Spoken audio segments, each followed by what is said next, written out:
Encontramos ahora con Ricardo Valdés, ex viceministro del Interior. ¿Cómo estás, Ricardo? Bienvenido a Rumbo Minero. Bien, gracias. Cuéntanos un poco, estábamos conversando, en Patás la minería ilegal, como sabemos, ha llegado a niveles preocupantes. Ha faltado inteligencia, control territorial, se hizo un esfuerzo de poner casetas de diversas entidades del gobierno, luego dijeron que ya no estaba la gente, pero que se movió para otro lado. ¿Seguimos en el mismo vaivén o tú ves que algo ha cambiado? A ver, yo diría que hay un cambio positivo reciente, ¿no? Porque me parece que hay más, éxito en algunos operativos de este comando unificado, ¿no? A diferencia de hace un par de años donde creo que eso era tierra absolutamente de nadie. Creo que ahora hay un poco más de orden. Pero el problema con la minería ilegal es que no solamente debe concentrarse en el socavón, no solamente la actividad del minero. El problema de la minería ilegal es toda la cadena de valor.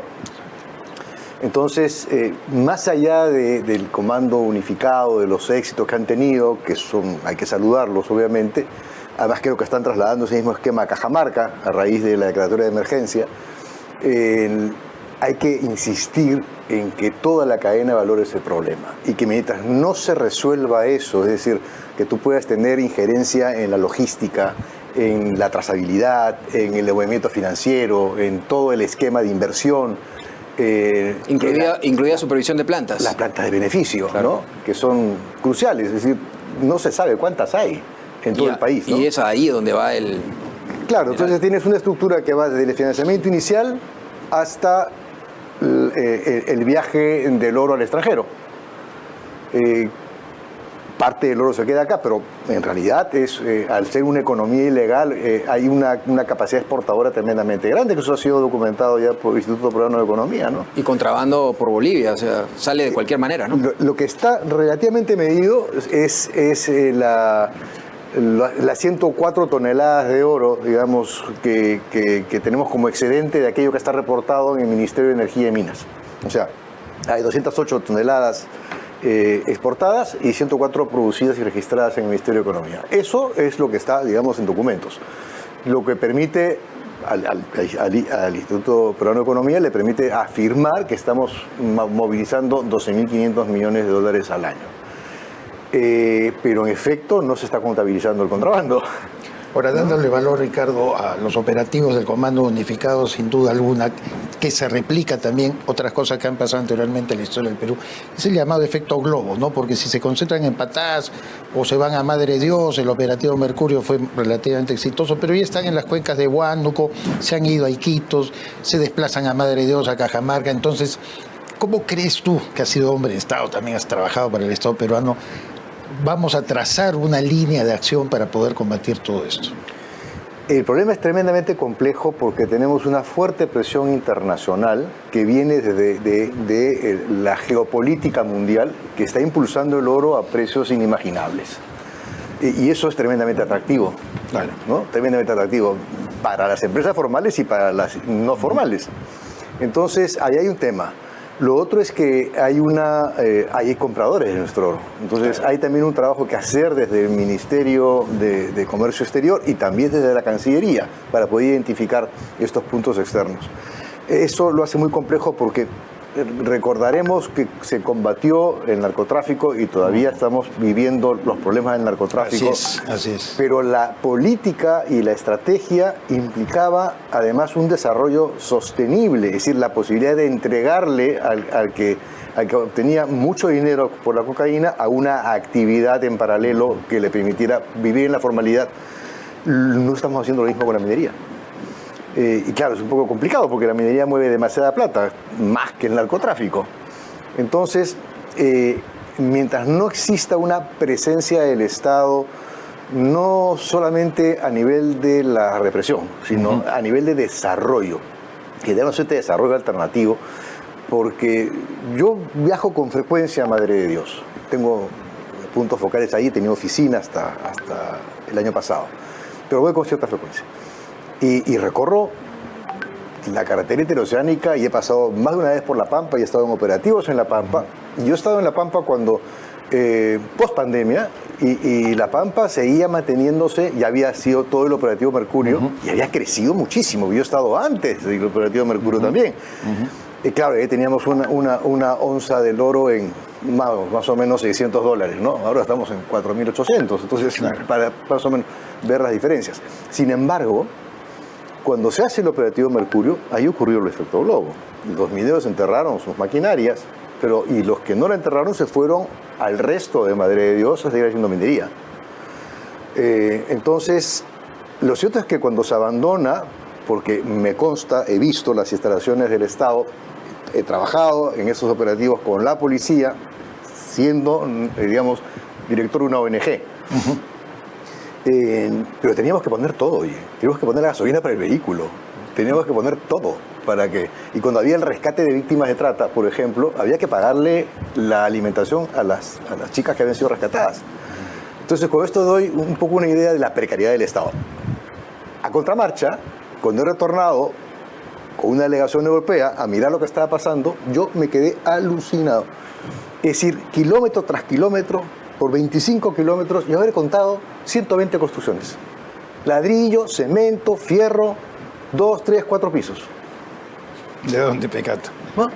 ¿De dónde? ¿No? Entonces, y claro, uno dice, ¿y quiénes dan seguridad ahí? Los guardianes de la trocha, o sea, los sicarios son los que dan la seguridad. Hay una estructura, además, de una división de sicariato ahí, que son los que manejan toda la dinámica de seguridad en ese sector. Es peligrosísimo. Ahora, ¿no? Tú has estado en el Estado con una ONG, Sí. Tienes la experiencia. ¿Qué es lo que crees que debe hacer? Porque lo que hemos visto en la Comisión de Energía y Minas del Congreso es gente interesada en cosas propias, ¿no? Para no decirlo directamente, interesados en sus temas de minería ilegal. Pero tratando de ser propositivos, o sea, ¿cómo ordenar este tema? ¿Cómo ordenarlo? ¿Cuáles deberían ser los primeros puntos? Porque los candidatos hablan de ordenamiento del tema de minería ilegal. Claro, en primer lugar te hace falta el marco legal. Y un marco legal definitivo que realmente establezca las pautas. No podemos seguir extendiendo el reinfo de manera indefinida, porque ya hemos visto que el reinfo ha funcionado justamente para poder, Tiraron abajo la MAPE también. Claro, ¿no? Y colar también la minería ilegal dentro de la informalidad, ¿no? Porque sí, hay una informalidad también, hay que reconocerlo, ¿no? Pero hay una ilegalidad. Entonces partamos del principio de definir la ilegalidad. Ya está definida. O sea, minería en curso de agua es imposible, minería en reservas tampoco se puede hacer. Y minería en concesiones de terceros tampoco se puede hacer. Partiendo de ahí, entonces tú tienes que ya establecer el marco legal, y yo creo que se ha dado el tiempo suficiente. Eventualmente podrías darle una suerte de licencia parcial con caso por caso, con una suerte de extensión. Pero hace falta, creo yo, muchísima mayor inversión, insisto, regreso a lo que como empezamos, a toda la cadena de valor de la minería. Porque tenemos que tener muy bien mapeado los corredores logísticos, tenemos que tener muy bien mapeado los procesos de inversionistas económicos, y además con todos los colaterales que tienen que hacer con delitos como lavado de activos y corrupción. Hay que investigar muy bien esto para el inicio. Nos concentramos, si quieres, después en el proceso productivo per se, y ahí también tenemos que ordenarlo vía marco legal, pero luego esa es la otra parte. Y a mí me preocupa muchísimo todo este tema de las plantas de beneficio, las procesadoras, ¿no? Y toda la estructura comercial. Entonces, tengo la sensación de que tenemos que mapearlo mejor todo, absolutamente mejor. Estamos muy concentrados en la parte represiva. Y en la parte de pero plantas, no la parte económica. En la parte de plantas de beneficios, ¿qué se podría hacer? El Estado tendría que tener alguna supervisión, alguna real, de repente oficinas portátiles como las tuvo en Patás, donde puedan haber algunos integrantes del Estado, no lo sé. En primer lugar, tienes que tener el mapeo y tener muy bien identificadas la existencia de estas plantas de procesamiento. Eso también es inteligencia, por cierto, ¿no? O sea, la inteligencia abarca absolutamente todos los niveles, desde lo preventivo hasta lo operativo, y en la parte también ya de comercialización. La Cancillería es inteligencia, por ejemplo. Entonces, tenemos que tener una estructura, un sistema de inteligencia, pero pensado como sistema, no pensado como actividad puntual, que nos permita tener toda la información necesaria. Y esa información tenemos que digitalizarla, tenemos que tecnificarla, tenemos que generar, estar por delante de los procesos que tiene en estos momentos la minería. Para tener rapidez en las decisiones. Para tener rapidez en las decisiones y para poder fundamentarla. Ricardo, ¿cómo podemos tener, volviendo al ejemplo del narcotráfico, habían operativos de interdicción en el Perú, compromisos siempre polémicos con Estados Unidos, que podía traer sus aeronaves, bajo el concepto de que a mí me perjudica a mi propia población el consumo de drogas, por lo tanto voy a atacar la producción. Siempre por eso te digo polémico y discutible el procedimiento. Pero ahora con la minería ilegal, te pregunto, ¿es factible adoptar compromisos internacionales que nos permitan ese mapa primero que tú estás buscando? Porque, en efecto, no estamos vendiendo a otro informal o otro ilegal en otro país. Probablemente hay empresas formales que deberían responder a estándares de comercialización, igual que laborales, productivos y todo, y que están adquiriendo ese oro ilegal. Sí, por eso digo que parte de este mapeo y sentarse a la mesa de negociación comercial a los países que están adquiriendo este oro, ¿no? Y yo creo que son identificables, por cierto. No quiero mencionarlos, pero claro, en la investigación muy simple y sencilla de que está en los medios internacionales, correcto, sabes qué países son. Correcto. ¿No? Y están todos muy ligados a la producción, por ejemplo, de telefonía celular, ¿no? Porque hay una serie de componentes de oro al interior y están haciendo hasta minería de celulares que ya están digamos, en desuso. Eso por mencionar, pero yo empezaría con nuestro vecino boliviano. Por ahí. ¿No? En donde habría que conversar con el señor Paz y ver qué se puede hacer, porque ellos tomaron la decisión de abrir la adquisición de oro por parte de privados cuando el Banco Central de Reserva estaba en crisis, y ellos han tomado decisiones en ese sentido que están generando que el contrabando de oro pues tenga mucha vigencia en estos momentos en el sur nuestro, ¿no? Y se puede ver porque la exportación de oro de Bolivia ha subido muchísimo de la nada. De la nada, ¿no? Entonces, tenemos mucho oro en Puno, con vías. Yo me he recorrido esa frontera también, estando en el interior, justamente persiguiendo a las culebras, ¿no? Las culebras son estas grandes convoys de vehículos, ¿no? Que pasan de un lado para otro, que por cierto por ahí se apoya la minería con dinamita y sobre todo con mercurio también, ¿no? A la zona que está ahí, pero también tienes una zona amplísima por grandes vías de navegación por el río Madre de Dios que llega hasta Bolivia.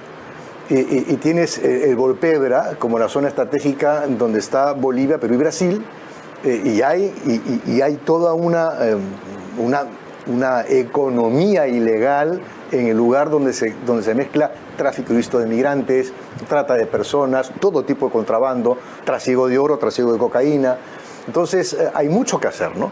Ahora, el problema está en que esto es un fenómeno no solamente de Madre de Dios o de Patás o de Cajamarca, es nacional, y no solamente es nacional, es internacional.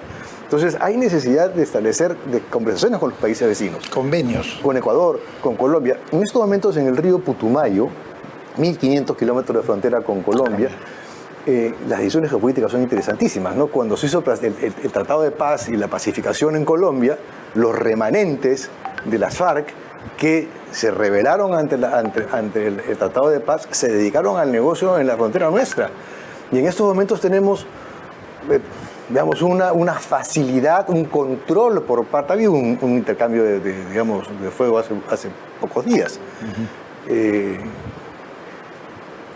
Y el control lo tiene las fuerzas ilegales de Colombia. Entonces hay también que conversar con ellos para ver cómo manejamos esa frontera. Ya están pasando hacia nuestro país.